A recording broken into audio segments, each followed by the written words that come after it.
Oh man, my bald spot is eating me alive!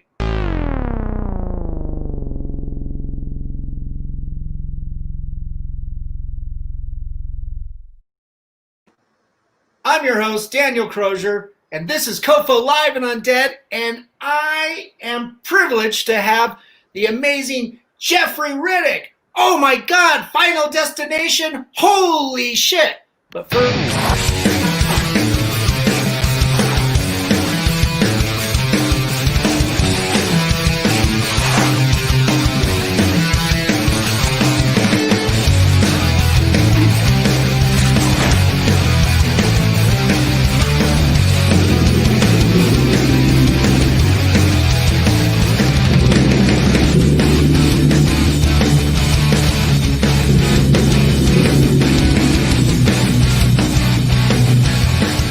something on my face.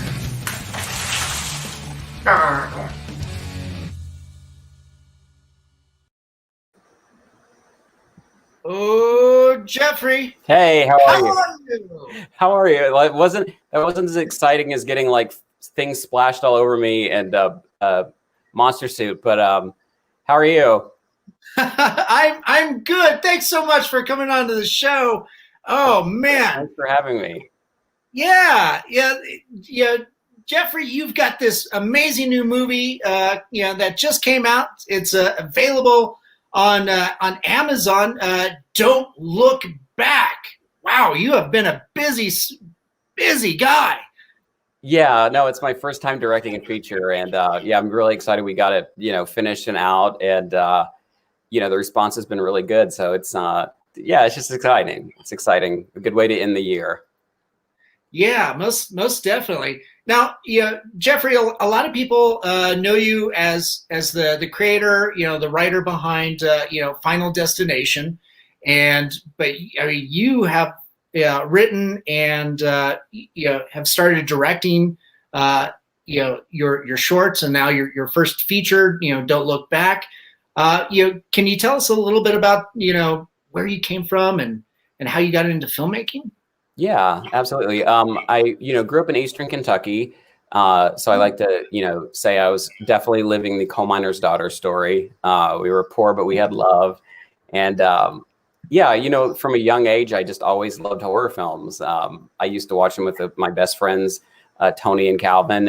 And my mom would let us watch them when we were way too young. I'd make my sister Shayna watch them too sometimes. But, we just started watching horror films all the time and loved them for the the blood and the my Tony and Calvin loved them for the boobs as well. I'm like, yeah, whatever on the boobs, but it was just fun, and it was something that other kids couldn't watch, so you felt like you were watching something that was kind of forbidden. So, but we also read Fangoria magazine, so we knew exactly, we read about how they did this magic behind the movie, so that was really fascinating too. But I think the thing that made me kind of turned from like a fan into like, I want to do this for my living was Nightmare on Elm Street. I saw that movie when I was 14, and it blew me away. It still is my favorite movie of all time. And that showed me like what you could really do with film, like as far as like characters and special effects and creating a villain. And that made me fall in love with the genre. And once I saw that movie, I've told the story a lot, so pardon me if you've heard it before, but after I saw the first one, I went home and I banged up a prequel idea and sent it to Bob Shea in New York at New Line Cinema. I found out who ran New Line Cinema, and he sent it back to me because it was unsolicited, and I had to look up unsolicited because I didn't know what that meant because I'm 14. And I sent it back to him, and I'm like, look, mister, I've seen 3 of your movies, so I think you could spend 5 minutes and read my story. And he read it. And that's awesome. Those were the good old days. You could do that back before the studios were like these behemoths and you could actually get a hold of somebody. But him and his assistant got back to me and started sending me like movie posters, and they would read my scripts. So they were very encouraging. Yeah. Like, I mean, again, for a 14-year-old, kid who knew nothing about the movie business, it was a godsend to have them respond to me. And I stayed in touch with them from age 14 to 19, and I went to college at Brick college in Kentucky studying theater. I was going to be like the first like, you know, biracial centerfold of Teen Beat magazine. That was my goal at the time. Like, I don't want to be in Teen Beat anymore because that would be really not appropriate.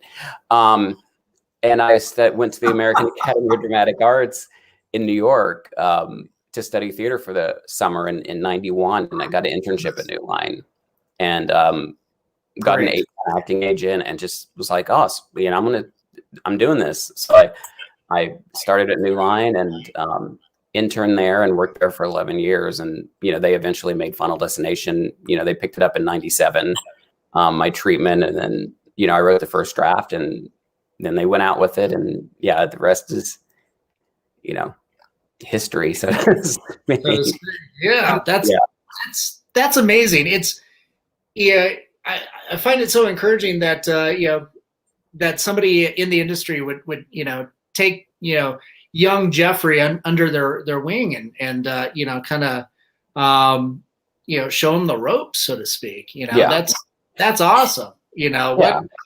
it's not something that you hear about, you know, too often these days.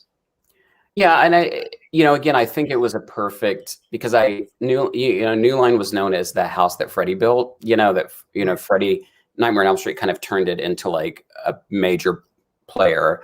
And then after that, I mean, they just did such amazing work. So luckily I wrote Bob, like, you know, right when Nightmare was taking off. So they were still small enough where you could, you know, he could do it. Yeah, he was accessible. And I really got to give a lot of credit to Joy Mann, his assistant too. She's not with us any longer, unfortunately, but she really she would always answer my calls. I mean, I probably bugged the hell out of her now that I think back about it. Cause I help people too. And I don't mean that like they're bugging the hell out of me, but I'm just saying when you're younger, you don't realize that somebody can't get back to you like in an hour of you calling them. But she just put up with me when I was a kid. And then I obviously matured as I got older.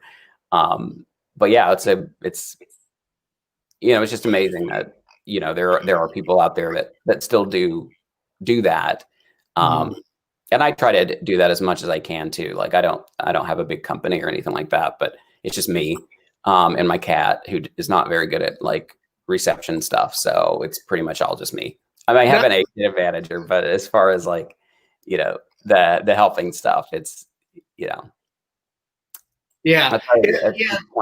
Oh, go ahead. Oh, I was just going to say your cat, you know, it's there for decor. It's, you know, it's the assistant that looks good, right? Yeah. And she likes to walk my laptop. And I'm like, unless you're typing, like go away off the laptop. Learn how to type. You know, I'm hoping one day I'll just wake up and she's written like this awesome script and I don't have to give her credit for it. That's another thing I learned in Hollywood is get other people to work for you for free. You don't give them credit. That's a good way to. Yeah. Good job there. Yeah. Intern. Yeah. Yes. I think that's what that is. Unpaid internship. Yay. Yeah. Oh, that's hilarious. Well, if you ever need an unpaid intern, you know, I'm always one click away. Oh, you're going to regret saying that. I'm just letting you know. Oh, yeah. I figured as much. As soon as the words came out, it's just like, oh, great. Yep. I'm going to start sending you so much shit. Stuff. You're going to be like, yeah. Oh, you can say shit. You know, if I can say fuck, you can say shit. Okay. It's funny because I don't curse in real life, but I get on a podcast and it just starts, not flying out too much, but I'll just start like you're a sailor. Yeah, no, they were trying to be like hip and cool, you know. So I was like, well, you know, you got to curse to be cool, so fuck it. That's what I learned, you know, in the back alleys and stuff. It's like, hey, want a cigarette? What? Cigarettes make you look cool. Yeah. Oh man, you know, Jeffrey, I met you, you know, a few years ago. Well, it's been a little bit more than a few. You know, at Mile High Horror Film Fest. Yeah. Yeah, you were a featured guest, and I had Enigma with me, and you gave us a lot of advice on filmmaking and you know, raising you know, money for projects and stuff. And we always appreciated that because you were so generous with your time and everything, and you didn't have to be. And that's something that you know, we always loved about you. Oh, I appreciate that. You know, it's again, it's people have always helped me. And then I have to give all, you know, give that to my mom. You know, she raised us, you know, she raised us with a firm hand, but she very, you know, right. And, you know, again, I'm always just very grateful to have the career that I've had and the opportunities I've had. So, you know, the very least I can do is help other people, or, you know, tell them my experience, you know, whether it's helpful or not. Right. No, I think it's pretty encouraging, because for me, what you've just conveyed, I haven't really heard. At least not that version where young kid, just incredible due diligence, knocking on the door, and just hitting that right person that's like, yeah, come on in, let's work together and stuff. Took a few years, but yeah, well, that's, and that's how I honestly, like, certainly as you get older you start reflecting on something. That's really honestly how life works, because when I was 14, I didn't have any master, I didn't think, oh, I mean, I obviously thought Bob was gonna fall in love with my prequel and make it, but I didn't have any master plan about, oh, I'm going to get in with these people and then they're going to help. Like, it was just, I had that goal and that drive and that dream. And it's certainly the lesson you learn in Hollywood. It takes a long time to get there a lot of times. Right. But it was like me putting that out there that had a positive effect on my, moving my career forward and my life forward. And I think as we get older, this business, any business, life in general, can kind of beat that dream out of you a little bit, or sure. or get your self-doubts coming more, where you just start doubting yourself a lot more. So I think, I try to just tap back into that 14-year-old, I'm not great at it by any means. I'm only human. So, but I still try to tap back into that, like, just believing in yourself and, right. dreaming big and taking a step, even if it's like making a phone call or writing something, to do it. And it only takes that one person. I mean, Nightmare on Elm Street was turned down by every studio in Hollywood until New Line picked it up. Right. So every time you hear of a hit like that movie or any film, you'll find, like, Blair Witch. I'm friends with Dan Myrick, who's at Mile High too. Like, we love that festival, by the way. But they're great. But every studio passed on that one, and then this one company picks it up, and then it becomes a phenomenon. So it really does just take that one person. But you have to have the perseverance and the patience, right, to keep growing and keep working until you find that right fit, the right person at the right time. And sometimes there's usually like a 10-year history behind every movie that you see come out. Right. Yeah, I've noticed that. Everything from like Taxi Driver to Godfather. Yeah. It's it's like, oh yeah, you guys wrote it like before you went into production. No, it was written like 15 years ago. Oh yeah. And we shopped it. Nobody cared. And sometimes it even takes like a whole studio of heads turning over to a different generation. I've noticed that too. Oof, something's floating around in here. It's a ghost. Yeah, it's a ghost. I think it was the feather of the dead. Oh dear. Stop it, I'm allergic to you. Are you pillow fighting over there? Probably. It's like, yeah, you can't see what's happening off camera. Absolutely. Floating feather goes right to Nightmare on Elm Street for me. But so I kind of like think back to on Nightmare on Elm Street and Final Destination. You've got that you talk about that character with Freddy Krueger that lives in your dreams, and it's kind of that ethereal landscape, and then something somewhat abstract with Final Destination, where it's things like the fates, playing with correcting the flow of how things are supposed to end and everything in Final Destination. It seems like some abstract concepts to be conveyed on film, but it gets conveyed, and it ends up finding its stride in a massive audience and stuff. Was that always was Nightmare? Was that a big influence on something like Final Destination when you were writing it, or when you were coming up with the story? I mean, I think it's a big influence on a lot of my stuff, to be honest. Like, it was definitely a hard sell even to the studio about having death as the killer because, you know, you couldn't see it, you know, and Right. they were like, but you can't see it. You can't fight it. We're like, that's the whole point. Yeah. But I will say, you know, my initial draft that I turned into the studio that they went out with was a lot more Nightmare on Elm Street-y, Mm. because I had it that since death didn't kill them the first time, it kind of screwed up. It basically brought their biggest fears and their biggest sins or their guilt to life in these kind of nightmarishy sequences, and they killed themselves. So it was a lot darker. Yeah. So a lot darker.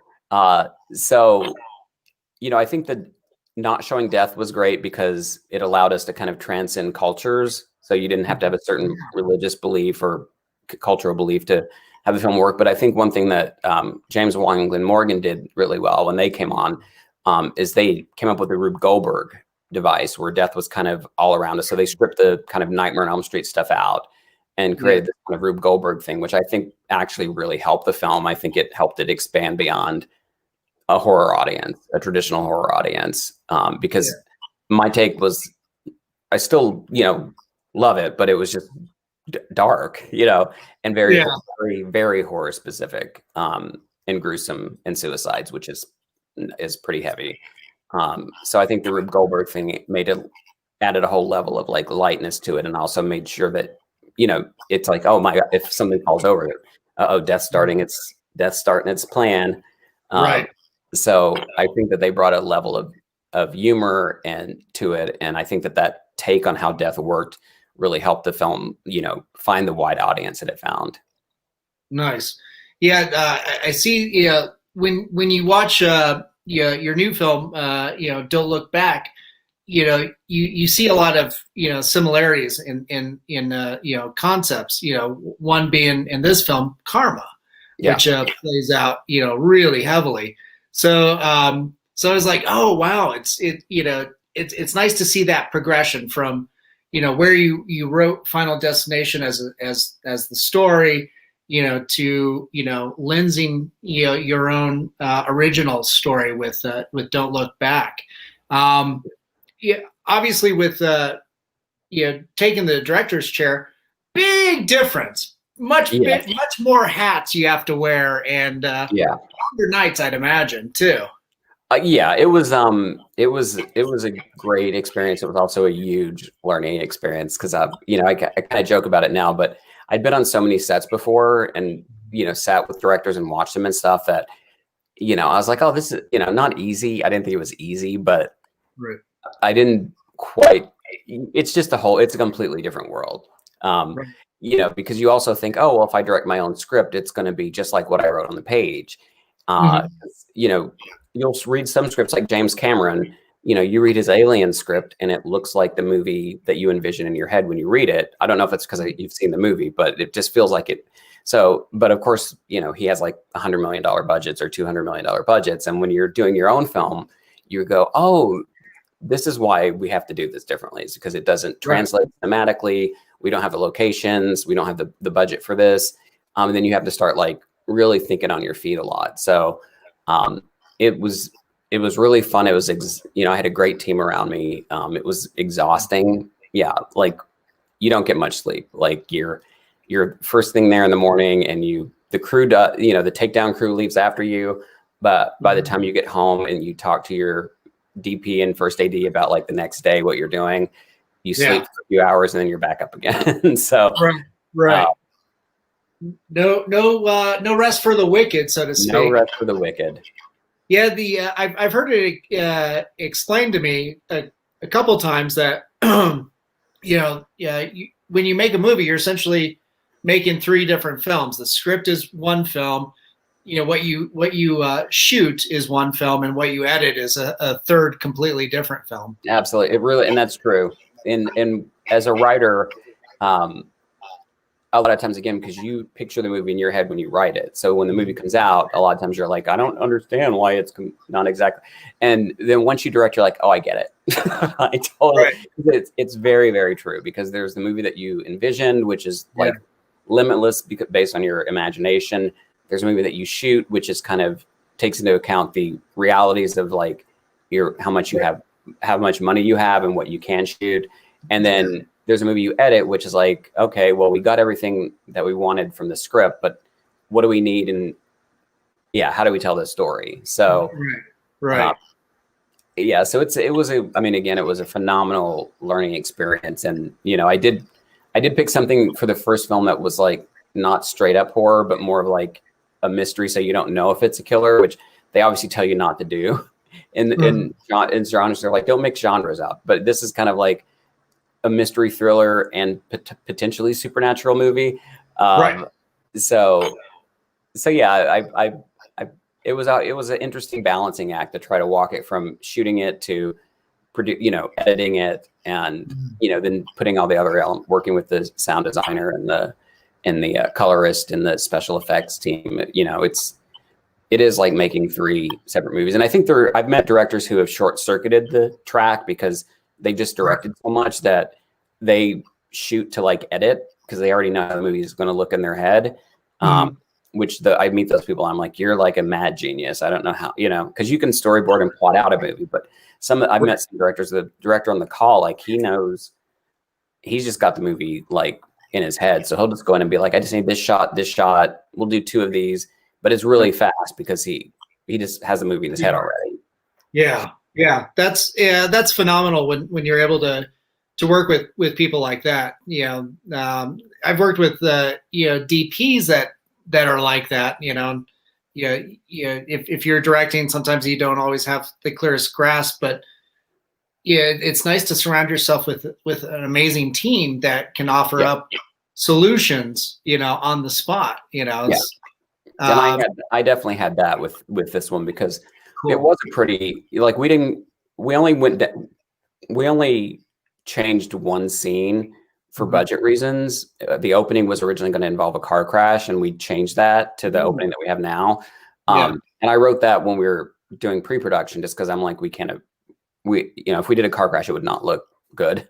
But the rest of the script we didn't change. Like and before it had been budgeted at like 5 million or more, even more. Like I think at one point we had 10 million budget for it, and so we went down there, and I was like, we got all this. And then it's like, oh, wait a minute.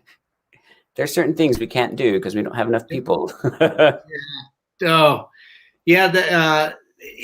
got to be interesting, kind of working those scenarios back, like, take a look at those situations and those scenes and like, is that something that you figure out in like the storyboard process, or is it something that when you get further along in like pre-production that you start realizing we don't have the resources to do X, so we got to switch the scene to Y or something like that? Yeah, I think a lot of it probably depends on the flow of the production. I mean, I know with this one we had planned to shoot it with a studio and go, we'd gone down to Baton Rouge, location scouted it, and then when we came back they told us they'd shut down their film division.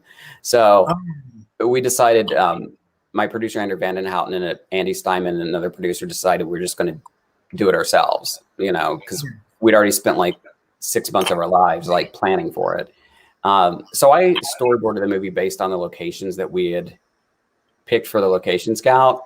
And then of course we get down there and we couldn't get a lot of those locations back. So it was an interesting juxtaposition where, the storyboards came in handy to a degree, but they didn't come in as handy as they would have if we had done it. So, we were very big on our film, just the shot list, making sure we had our shot list down and we got the shots that we needed. But again, for me, it was also a learning curve because I'm very visually oriented. So I was like, I've got storyboards here. And it's like, it's like break down the shot list. Right. Yeah. Just do it from there. It's like, okay, but how do you transition to this, to this, to this? Yeah. It's like, so it was, like I said, it was definitely like such a huge learning experience. Like it's affected, I definitely plan on directing I have a couple other projects I definitely want to direct. And it's just affected even how I'm going to go back and approach them on a script level, because I just realized, film's a visual medium, I don't have to, the audiences are smarter than studios like to think they are, so you don't have to explain everything, you know. Yeah. But the thing is, when you're writing a script, you have to remember you're writing a script for the person reading it. You're not writing it as a shooting draft for the feature. So obviously, if someone's reading a 100-page script, there are things you're gonna have to repeat because you have to drill it into somebody's head because they're reading 100 pages and your script is like one of 5 they're reading that day. So there are tricks you have to do in screenwriting to kind of just remind people of stuff so they don't have to go back looking through the script trying to figure stuff out. That obviously if you film it, it's just redundant. So those are the kind of things like I've learned like for shooting how to approach the script now. That's a really good point. It's a, you know, it's good to keep, you know, kind of, you know, bringing that stuff up, reminding people. I'd imagine, you know, obviously thematically too, but like if there's, you know, little elements, little turns or also maybe like little cues that might indicate certain technical approaches too. Yeah. It's interesting because it's again, you learn it after you do it, I think is the best way to put it, because even with Don't Look Back, I mean, I'm so proud of it, especially for my first film. Like you know, my friends are like, you're either going to hate it and, you know, be like, I'm never doing that again. And I definitely don't. Like, I'm really proud of it. But yeah, you know, I learn like, oh yeah, I do, you know, there's a lot of talking and exposition, and it's like the audiences pick up things really quickly. So I'm like, next time I know, like I can lose a lot of that. But that, you know, that makes it interesting for actors to have more dialogue. But right. Well, I think it's a really sharp film, and I highly recommend everybody after this interview, you go and you find it on Amazon. What other platforms? It's on iTunes. It's on all the streaming platforms. It's on iTunes, Vimeo, YouTube, Fandango, Google Play. It's there. It's like a tramp. It's just out there everywhere. You can just walk outside or get on your cable thing and you'll find it hanging around there somewhere saying "Buy me." Just do a Google search too to you know increase all the searches for it as well, and then you'll find the platform you're most comfortable with. But yeah, I highly recommend it. You know, like we were talking about off before we went live. You know, I watched it twice. I really wanted to make sure I was, you know, I was a little bit more aware as to, you know, what was going on and stuff. Because you're working with abstract themes like karma, and you know, everybody that watches this show knows I have a really thick skull, so I'm not the brightest you know bulb here. But I walk into walls all the time. It's not, you know, it makes us tough. It makes us tough. Yeah, it's like I got a nice little you know, thick patch right there. So you know, it's what else are you gonna do during pandemic? You know, I know. It's like walking to a wall. Come on. So let's try glass this time. That breaks. That's no fun to walk into. It breaks. Yeah. It's something to do, something to sweep up. You know, it's fine. Look at him. He's hardy. Do you say he's hardy? Hardy, yeah. Yeah, he's a hardy man, yes. Yeah.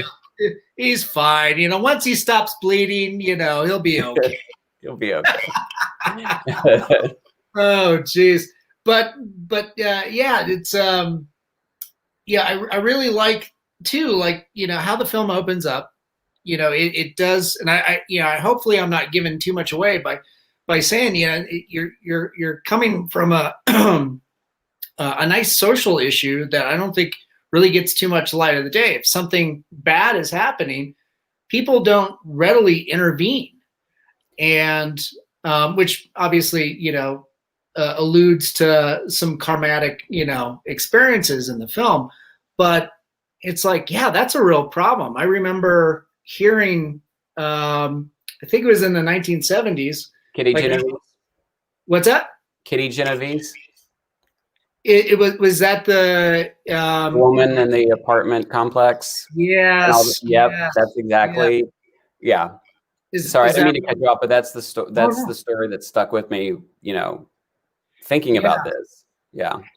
And that's the story that came to mind while I was watching those opening sequences, and I was just like, oh my gosh, you know, it's yeah, this is you know, a real issue that I mean, it still happens today. You Yeah. still see people, and good for them for videotaping the scenario, but sometimes people also need to intervene as Well, well. it's also like call the cops first. Like that's what like you'll watch people video in these situations, and then you'll hear them go, "Do you think I should call the cops now?" And it's like you should have called them before you started recording, like Right, you know, because it's yeah, you definitely don't want to tell people they need to like rush out into danger, you know, if it's not right. safe. But there's even that level of at least call the police first. But now we've turned into such a culture where people want to, you know, pull out their cell phones. Like that's their first thought is to start recording something horrible Right. and then trying to put it on YouTube so that, you know, faster than anybody else as opposed to helping people. So Yeah. it's gotten sadly more relevant. It's interesting, just the Kitty Genovese story for people who don't know it. And I didn't mean to cut you off, but it's just, No, no, that's I fine. knew you had it. I knew you were on the same boat with that one. But Yeah. yeah, it's a story that we kind of grew up hearing this story about this woman who was assaulted in her courtyard of her apartment complex. And they said 40 or 50 people like heard her and didn't help. And that became like an urban legend. The interesting thing is when I was flying down to Baton Rouge to shoot this, I saw a documentary. I don't know if it's on Netflix or HBO or one of the streamers. I saw a documentary on that. And it turns out people actually did help in a way. Nobody did anything heroic. I mean, she still died. Right. But it turns out that the reporter went down there because he heard about the case and he thought the best spin on it was that nobody helped, you know, so it was kind of like it became this whole like nationwide urban legend, and nobody went down to help her. But some people had called the police, and some people, like, I guess a woman when she got assaulted, like, and before she passed away, went down and like was with her in the stairwell. So it wasn't as callous as we were brought up to believe. Right. But it was very interesting to see that story when I was flying down to shoot this, because that, like when you first started, that story has always stuck with me as like, how could people do that? But we see it now every day, you know. Yeah, the inactivity of everyday people. I mean, what a big sin that is. I mean, there's the person that actually does the crime, but if everybody just stands by and does nothing, it's like, they're going to get away with it, and it's going to perpetuate that nasty deed, that evil person to go and do it again. Yeah, absolutely.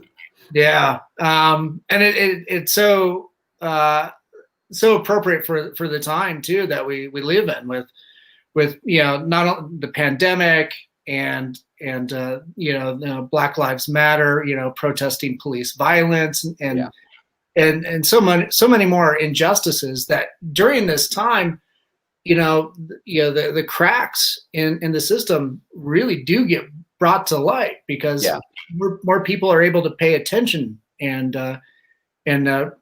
call it out. Yeah, absolutely. And that's the sad thing is when we were shooting, everybody was like, "Oh my God, this is so relevant now." And I was like, I wrote this a while ago. Like, this isn't, it's just sadly it's gotten more relevant. This has gotten more relevant because again, people are, like you said, we're kind of dealing with a pandemic on top of everything else, and so people are at home a lot more. People have their phones when they're out, and people are just used to automatically when anything happens, like pulling out their cell phone. So hopefully things will turn a corner soon in January, hopefully. Sorry. No, I totally agree. I mean, just the fanning of the flames will end at the end of January. So so hopefully at least the national temperature of stress and frustration will be turned down a few notches. And obviously the pandemic's still going to keep us under its thumb for a while, but hopefully a vaccine comes soon enough. And again, I hope this just all brings out our better angels. Like that's the thing. It's like we can either make the worst out of a situation, or we can let a situation bring out the worst in us. And hopefully we just kind of don't let this keep bringing out the worst in us, myself included. Like I don't think I'm any angel or saint, but you should see how I yell at the cat sometimes. I'm like, "Rah!" No, I'm just kidding. That's the one that you can't. I do not hurt my cat. So I don't want to get any no, cat. I didn't say you were going to do that, but yeah, but I thought, well, that's a great image. It's like, yeah, yeah, that's the wrong cup of coffee, cat. Yeah, bring it. I said Splenda. Damn it. Yeah. Not that real sugar shit. That's bad for my kidneys. God damn it. Bring me that chemical stuff. Yeah, the other chemical stuff. And where's my meth? The one that's I just thought it'd be funny, a cat cooking up meth. Well, isn't that going to be the sequel to Breaking Bad? It's yeah. I don't know what you would call that, but now I feel a pitch coming on. I know. I was trying to think of some cat thing that rhymes with. There's so many probably that rhyme with mad, but I can't think of any. Just call it Breaking Cat. That's it. Breaking Cat. There you go. Breaking Cat. Yeah. God. Anyway, meth is not funny. Don't do meth. Yeah. Yeah, kids, don't do meth. Don't do meth. Making it, it's fine, but don't do it. Cats making it is fine. Oh, that's true. Actually, that would make for a great 2021 calendar. Kitty meth making. Kitty meth making. I actually like that. I think I found a job for my intern assistant cat now. There you go. That type. Like, start making the meth. Yeah, start making some meth. Let's go. Put in. That's right. Well, that would be hilarious. Just take cats and reenact scenes in Breaking Bad. That'd be funny. There's the bathtub scene with the wrong with the acid and everything. That'll be cute. There we go. Somebody's going to make that calendar before we're done with this conversation and become a millionaire. I know. I think with all the comments that were coming in right now, I think it's these bunch here. Brian was saying that it sounds like your original script idea for Final Destination would make itself a great film. Oh, he looks like he bought Don't Look Back on iTunes today. Oh, thank you. And I do tell everybody, because I know a lot of people probably are expecting kind of a Final Destination, like R-rated horror film, and this one's definitely more of a mystery thriller, right? Because of the nature, you don't really know what's after the people, so I couldn't really show them getting killed in like fantastical ways, but yeah, it's a fun movie. It's definitely got a Final Destination vibe to it, for sure. Nice. Yeah, it certainly does. Looks like Rocket Pig. I was an adult for Final Destination, and that got me to great films. So I love it when somebody's like, "Yay, thank you, Rocket Pig." I love it when people are adults and watch them. And this is fun, but it's also just a joke. But I love it when I'm at a convention or something, and somebody will come up to me like, "I watched Final Destination 3 when I was 14." I'm like, "Yay, you little young fucker!" Like, that would make me feel old. Right. I wrote Final Destination when I was 5. So anyway, it's all good. Yeah. How dare you be younger than me? Yeah, part 1 really got me good. So yeah, okay. Yeah, you've got quite a bunch of fans on here. So James is super excited for a mystery thriller. So yeah, he's looking forward to Don't Look Back. Yeah, let's see here. Millionaire, you say. Millionaire, you say. I am on it. So think they're working towards something. Hopefully. But yeah, see, sometimes these come in and you don't have the time to really address them. But so it gets a little abstract. Because you're not sure when they asked the question like 10 minutes ago on something we were talking about. Yeah, because we were talking about cats making meth, and it's like, exactly. It's like, for the cats making meth. Tangent. I guess with comments, they really need to put things in context a little bit better. But my brain's all over the place too. So yeah, well, and I love having these conversations with filmmakers and artists, and the conversations always get so fun and interesting. So you always forget. It's like, oh yeah, you got all these other wonderful people that want to participate in this capacity too. Well, let them in, I says. Well, with that, COFOH, cool.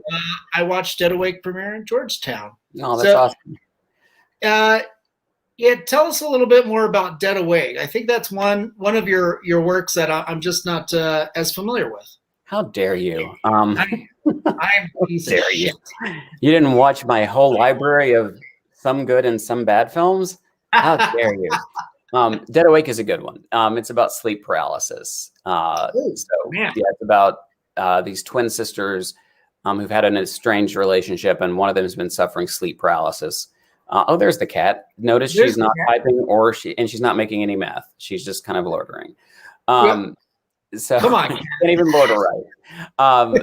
So one of them is suffering from sleep paralysis, which is when you wake up and your body's frozen, but you're still conscious. All right, get on the camera.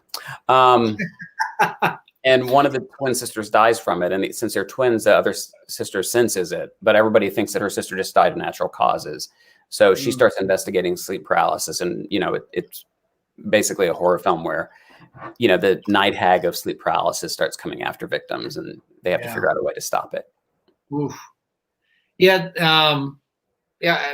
I've recently seen a documentary on like night terrors, and sleep paralysis, and so and the psychological things that are going through there.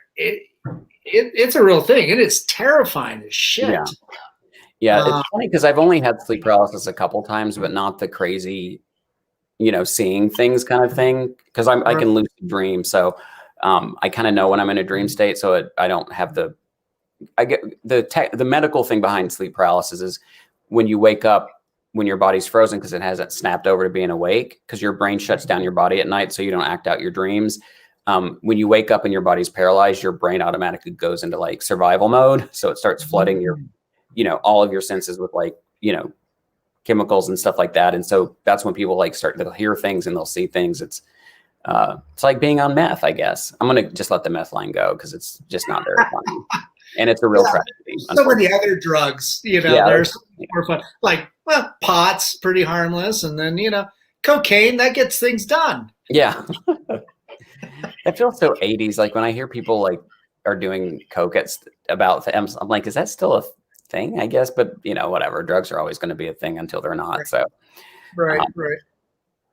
And I don't getting all Nancy Reagan on everybody about not doing drugs. So yeah, just say no. But then again, it's so easy to say yes.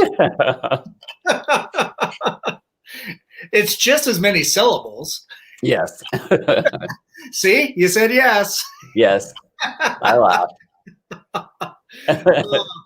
So that's interesting. You've experienced, sleep paralysis. Is that something that you put into a lot of your work, your own personal experience, even with the supernatural stuff? I mean, I try to, but a lot of it comes from me trying to always, and this, I joke there's a studio horror side of me that grew up at the studio. So it helped me a lot so that I don't take rejection personally, because I realized that so many decisions made on what movie they're going to make or what script they're going to buy is not based on the script. It's based on other things. Right.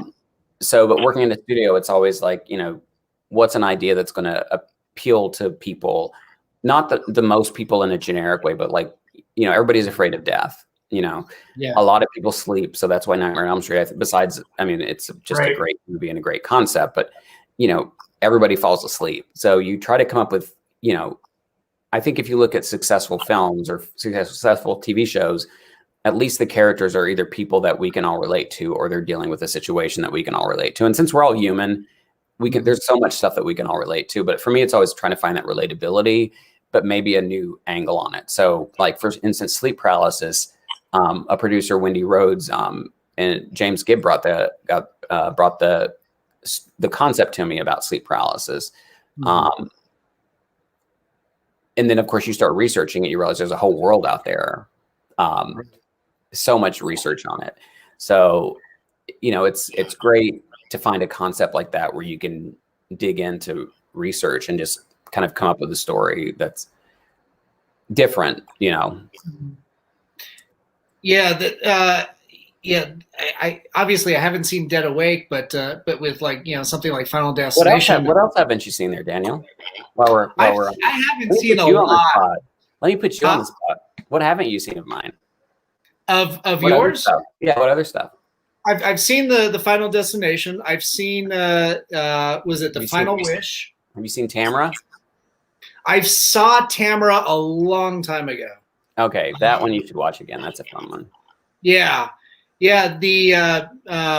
But obviously, don't look back and Final Destinations. I just enjoy thinking of the common threads that keep keep back. And when you talk about Dead Awake, it's like there's so many of these kind of big concept, but still abstract notions playing there. I think you can't. I think as a creative person, you a lot of times you don't even realize that you're putting themes in your stuff. It'll be other people that are pointing out like, hey, your scripts tend to have this element to them or that element to them, and you're like, oh, okay, because writing is a mixture of like things that inspired you, but also your life experiences. So everything's going through that same filter of yours. So even if you change things up a little bit, there are things that are going to be picked up, just because of influences that you've had and life things that you've gone through.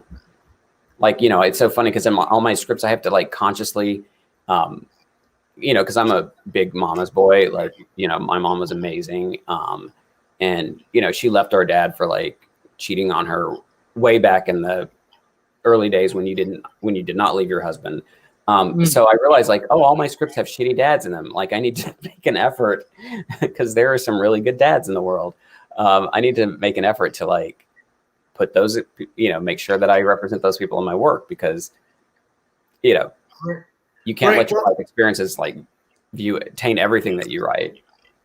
Right. Well, and you do get a glimmer of that in Don't Look Back too. Yeah. I mean, you've got the scenes with the dad that kind of sets up your main character, Caitlin. Yeah. And that issue, I won't say anything more about that, but that becomes the heart of the film.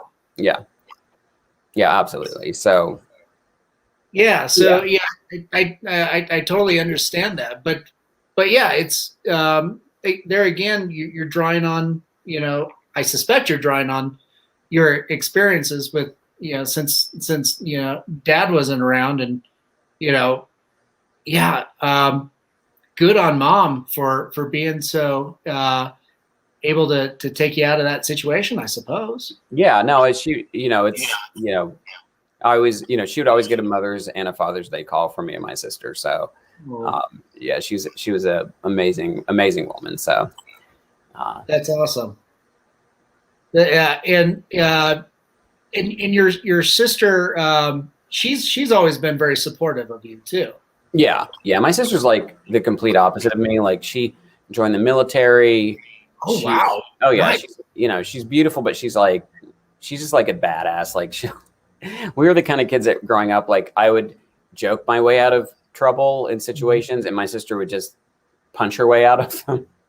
So it was great to have her, it was great to have her around in school, but it's just great to have her in life because she's like, whenever as mom got older, if we ever needed anything, because she spent her last, years in a nursing home, so in Kentucky, and so my sister was like there with her all the time. But if anything needed to be done, and I tried the nice way of doing it, I would just be like, all right, I'm sending Shayna over, and then they'd be like, we're gonna take care of it. So, you want a sister like that in your life. So yeah, she's amazing. She has a small. She's in a park in a montage in the park with Andrew Van Den Hout and his sister. So they're both Tanya and Shane are both in that park scene, like videotaping Caitlin. So it was fun to bring her to set. And she has a cameo on Dead Awake too. She's at the birthday party at the beginning, but she's like the tallest person in the whole. She's taller than Jesse Bradford. She's taller than everybody. Nice. So I love her too. So I can't wait to, I'm trying to get her to move out to California, but she's a Kentucky girl. Oh, okay. Not still Yeah. in the military, or? Yeah, she's in the reserves now. She's in the Okay. reserve now, but yeah, so she's a Kentucky girl. You know, I'm still a Kentucky guy at heart. You know, LA's nice. I love the weather, but now that you can kind of do business anywhere because everything's kind of getting very cyber based, um, you know, it'll be interesting because I miss having a farm and, you know. Yeah. Kind of, being able to be outdoors and everything, and Yeah. kind of take care of I've got two sisters that the older they get, they're both parents, they're both moms, and they're so much more stronger and powerful than I am. Like the funny thing is like, cause my mom raised me and my sister, but also took care of her parents and helped take care of one of her brothers. And you get older and you're like, you know, you see how much wear and tear one kid on a couple. And then you think about a single father or a single mother raising them. And you're like, holy crap. Like, how do they, you know, it's, you know, I used to growing up, I always dreamed of having like, you know, a family, but I love kids and I love animals, but you know, my clock's not ticking because I don't have one, but but you know, I at least want to have a husband before I have kids because it's like too much. I don't want to nanny kids, but I don't want to be, you know, I figure there's going to come a point where I'm like, who needs kids? You know, I'll just help charities and help other kids. Yeah, that tends to be the way I'm leaning is, I'll help other people and then help my sisters when I can and stuff. Yeah, right now it's a little bit difficult because of the pandemic, and now it's just like, well, where have your kids been? Yeah. Well, they were in school. Are they wearing masks? Are they self-distancing? Are they doing? Yeah. Well, they're kids. Of course not. Not as much as they should. Get them out of here. Yeah, it's like, well, then get them out of here because I got to disinfect everything now. Yeah. It's like, Dan, but this is a Zoom call. Even more, delete. I know, because it'll come through the 5G apparently. Yeah. Yeah, the COVID comes through 5G now, so. Yeah. I noticed on IMDb you've got a number of other projects that are in development, and there is one. I think there is, if you don't mind me asking. There, probably wouldn't mind, but I'll answer. Okay, good. It looked like there's like a samurai rabbit. Oh yeah. No, that's I'm really excited. It's a spinoff of the Usagi Yojimbo Japanese comic book. Oh man.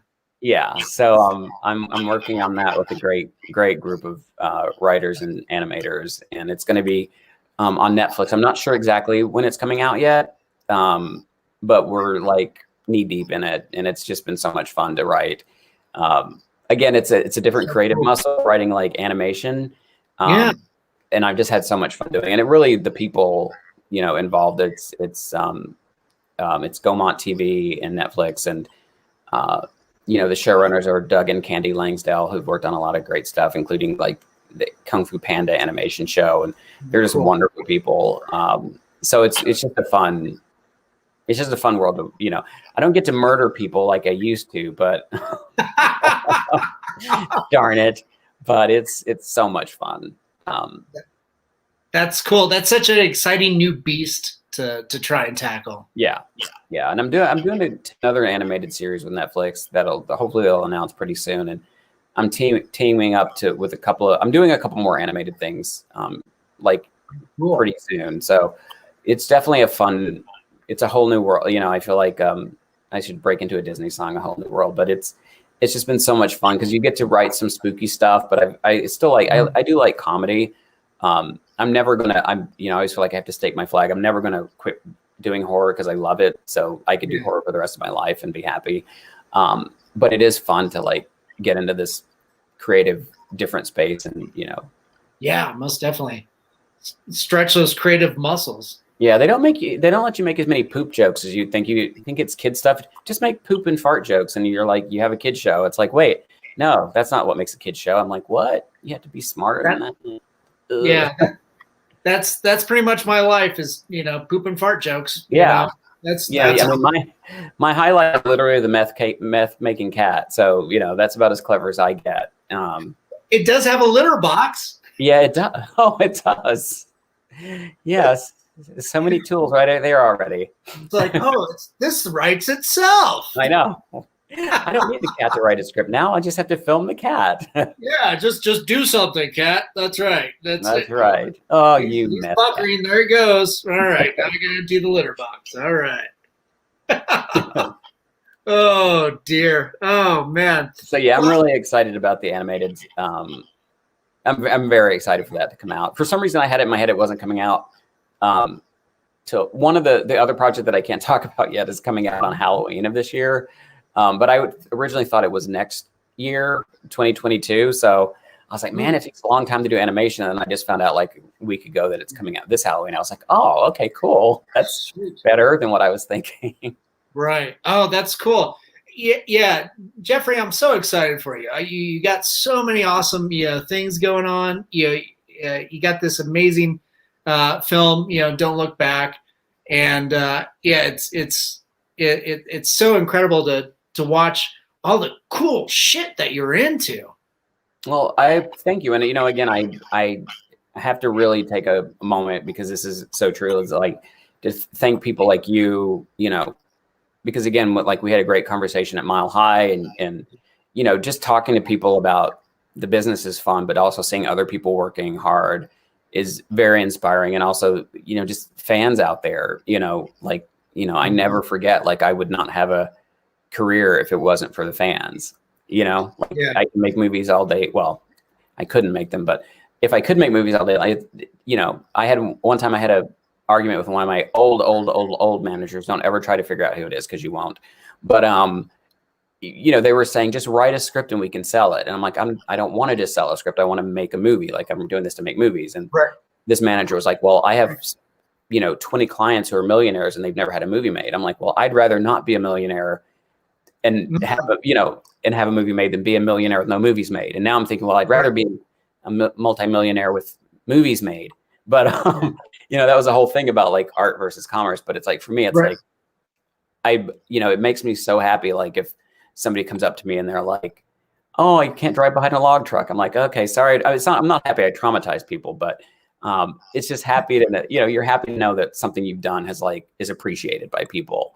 And I appreciate other people's work too. And, I get a lot of inspiration from seeing other people, really striving and working hard and achieving stuff. And, it's just, it's a great, it's always a privilege to talk to people who appreciate your work and to talk to fans and not fans, anyway, it's just fun. It's nice. It's awesome. So thank you too for having me on the show. How's Enigma doing? I haven't seen him in a while. He's in Nebraska. So cool. Yeah, he moved up there, opened up a tattoo shop, and because of COVID, he too can't. He used to make his meal ticket by touring around and swallowing swords. So yeah. I used to do that too, but then no, that I didn't even think of a punchline for that joke, so I just kind of set it up awkwardly. Yeah, that's okay. The look on your face is punchline enough. Yeah. I was like, I used to travel around swallowing swords, but then they told me that. Yeah. I think at one point we all did. It's just like now you juggle chainsaws and you're very versatile and your typing skills are immaculate. Yeah, good save. Yeah. He's up in Nebraska. He's got a tattoo shop over there. We're working on another comic book series with him. This time it's geared towards kids.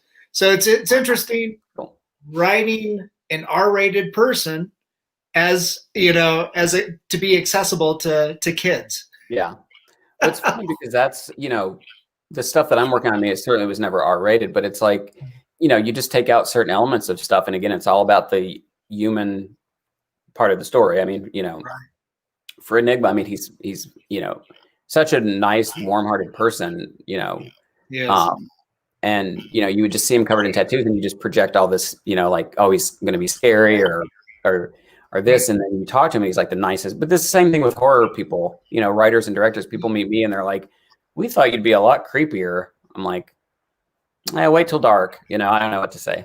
Yeah, that tends to be the you know, what my experience has been, you know, at horror conventions and horror film festivals is, you know, horror fans and horror people in general that work in the industry are the nicest, sweetest, most endearing people I have ever met.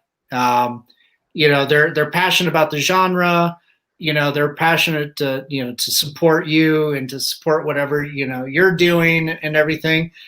And they're always interested. You know, they're always willing to engage and go that extra mile. You know, if I'm at a comic book convention, that's not going to be the case. You know. Yeah. No, I've noticed a big difference. You know, I think it's because, you know, horror movies have always been kind of the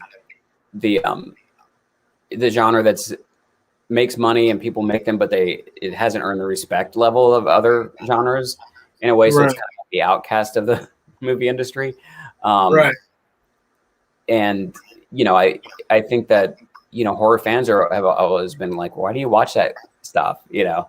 And it certainly started to get more mainstream, but there's still that underlying like snobbery, you know, like if Invisible Man doesn't get nominated for like Best Picture, or Elizabeth Moss or Liam Wannell don't get nominated, then, you know, screw them, because it just doesn't get the respect that it deserves. And I think that fans have always been the outsider kind of fans, right? Who love it and they study it, and you know, you don't see romantic comedy conventions or you know, raunchy comedy conventions or period piece conventions. Yeah, not so much. If there are those, you know, they definitely piggyback on the comic book conventions or anything that was sub-genre or subculture of sorts. But I think that's a beauty too of like horror film, you know, and horror as a genre, you know, whether it's comics or books, is that it's still got that punk rock ethos to it. You know.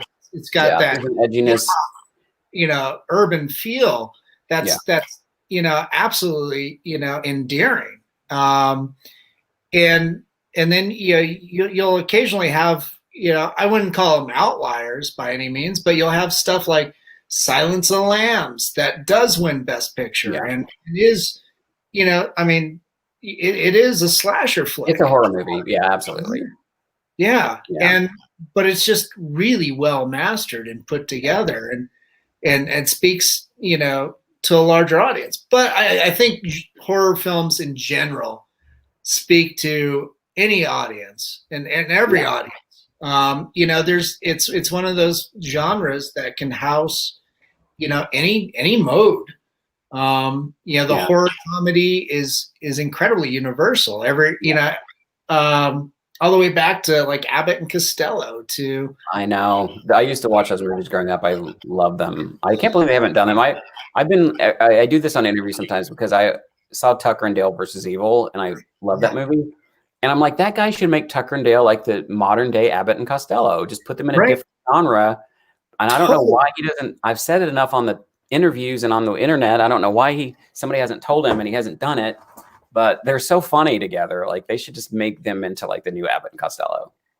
They're waiting for you to write that script. Well, if I write it, I'll just end up making somebody different. But I grew up in Kentucky, so they're the ideal, you know, Abbott and Costello. So I'd probably just come up with two different rednecks. Yeah. That. Based off Little Hillbilly Me and Hillbilly My Sister. There we go. That would be a take that, you know, audiences haven't really seen that much before. Yeah. My sister, actually, if I tried to write anything based on her, she would literally punch me. So I may actually do that. just to irk her. Yeah. You know, that's what sibling rivalries are for. That is. All right, let's not go off on that tangent, because now I'll start thinking about it too much. Yeah, true. Hey, Jeffrey, I want to thank you again for coming onto the show and sharing, your passion and your art with us. Of course. And I wanted to remind everybody that's watching to make sure to go out and watch. Don't Look Back. It's absolutely a fabulous film. You guys are going to absolutely love it. I love it. Elise, is enjoying it too. I've got her watching it, so it's absolutely wonderful. And I want to thank you for coming on and just being an amazing person, super talented and super engaging and so endearing. Well, I appreciate it. Thanks for having me, and everybody who's watching. Thanks for checking us out. So, yeah. And we'll do this again, and we won't wait for I don't know when the last Mile High was. We won't wait for. It's been 5 years, okay. and you haven't aged a bit. I'm wondering where that Dorian Gray painting of yours is. There's so much. I'm doing the very 90s thing where there's so much Vaseline smeared on the lens. Oh, fantastic! The light pays over me, so you can't see the wrinkles, kind of like they used to do in the soap operas. The glamour shots. One actress, and she's like completely. Yeah, that's what I'm doing. I just got the harsh blue light, so I figured I'd come dressed up as a Smurf tonight. Smurfs are scary. We really are, and we get to places that nobody else can get into. Underwear drawers, vents, you name it. Yeah, those darn Smurfs. Oh, curses. Well, Jeffrey, thanks again. Stick around for a little bit, but I've got to sign off. And absolutely. Yeah. Everybody, thanks so much for tuning in. And to Alien Donut Films, thanks again for sponsoring us, and to my producers Amanda Armstrong and Stefan Santa Cruz. Hope you guys are doing good, during COVID. And everybody else, thanks for tuning in. Be good, be safe, help each other out.